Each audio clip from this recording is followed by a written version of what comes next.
for the first time in human history, for the first time in all of human history, almost all of mankind is politically awake.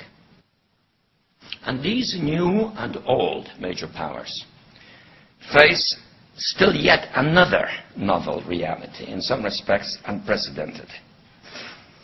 And it is that while the lethality of their power is greater than ever, their capacity to impose control over the politically awakened masses of the world is at a historical low. I once put it rather pungently, and I was flattered that the British Foreign Secretary repeated this, as follows. Namely, in earlier times, it was easier to control 1 million people, literally. It was easier to control 1 million people than physically to kill 1 million people. Today, it is infinitely easier to kill 1 million people than to control 1 million people. It is easier to kill than to control.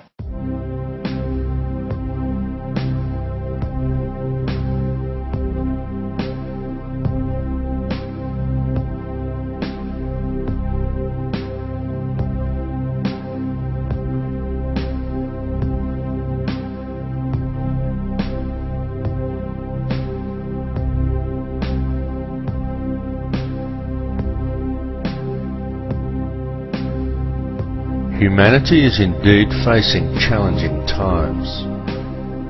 There is absolutely no denying the fact of this. It is all around us.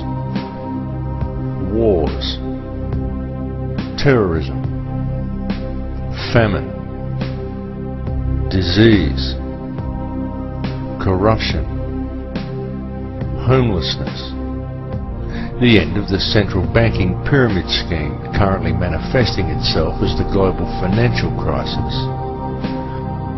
Climate change the media tries to teach us is man-made, despite a wealth of scientific evidence to the contrary. And there are many other things besides.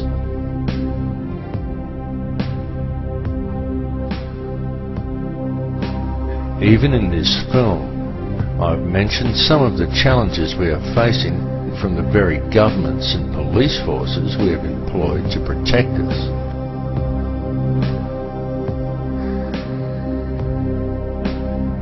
And who, through the use of a controlled media, have slowly worked to convince people that they are our rulers, when they are in fact our servants.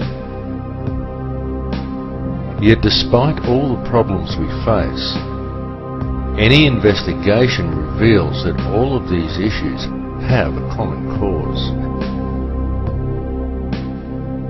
and that this cause can very easily be addressed. All that is needed to do so is public awareness of the real situation humanity is facing. In fact, when one puts away the fear, stands back and looks deep enough, it can be seen that all of these challenges actually present mankind with a most wonderful opportunity. Perhaps the greatest we have ever had offered to us. Indeed, such challenges as those we currently face may even be seen as something of a blessing, for were it not for the challenges, the opportunity we now have would never have presented itself to us. And it truly is being handed to us on a silver platter. What we are being provided with is an opportunity to embrace the power we all have. The choice to step away from the fear and to unite the human family. An opportunity for the human race to understand the connection we have to each other and to embrace a unity of consciousness. Certainly, it is extremely important that we free ourselves from the corporate shackles of this society. It is important that the social and political issues, the fake wars of contrivance, the loss of rights, and the attitude of our corrupt governments and police forces be dealt with. But what is even more important is that they be dealt with in the right way.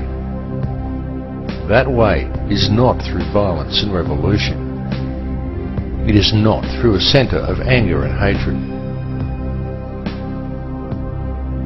The powers that be want violent revolution.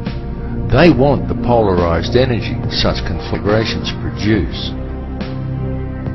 But this must not be done.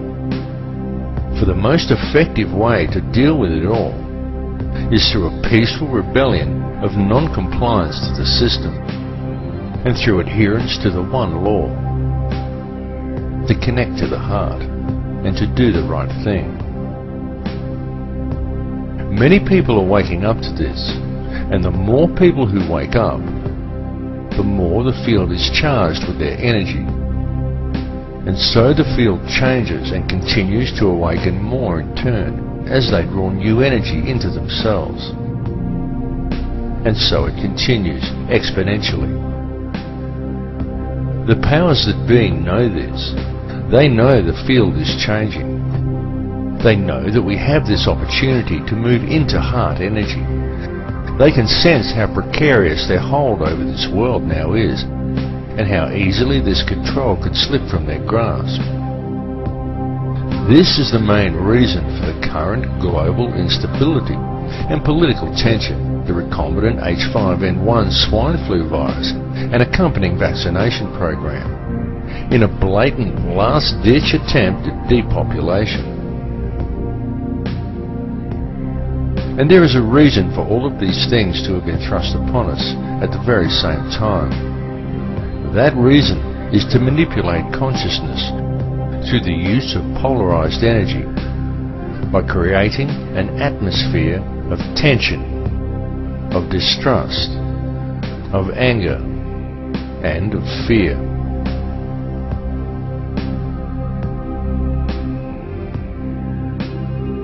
The Earth is reaching the end of a very long cycle. The frequency of the planet is rising, and so with it, the frequency of all upon this earth. The harmonic frequency of the planet, known in scientific circles as the human cavity resonance, rises periodically in the predictable steps outlined in the Fibonacci sequence of numbers. The last time this occurred was close to 13,000 years ago, and it is now occurring again. The current rise in frequency began in 1986 of our calendar, and this represents a very significant and extremely important time, both for this planet and also for all life that lives upon it. Evolution is a real process, but it does not happen as it is portrayed in the Darwinian model. For species do not simply turn into other species as Darwin theorized. True evolution is the evolution of consciousness. Such evolution is only a gradual process while knowledge is being acquired during each cycle. But the evolutionary changes each cycle eventually produces come as the cavity resonance rises and time speeds up at the end of each cycle. In such times, evolution comes very quickly. We are currently living in just such a time. The Earth is a conscious living being with complete awareness of itself. It is evolving, and the human race is evolving along with it. And it is not just localized to this Earth, or to this solar system, or even to this galaxy. It is universal, because it is the energy all is made from. It is consciousness itself that is evolving. Consciousness is on the verge of creating an entirely new reality, and humankind is the vector, the gateway between the above below. Humankind is the mind of God itself, and the choice of what the outcome of these changes will be lies with each of us. It lies within me, and it lies within you.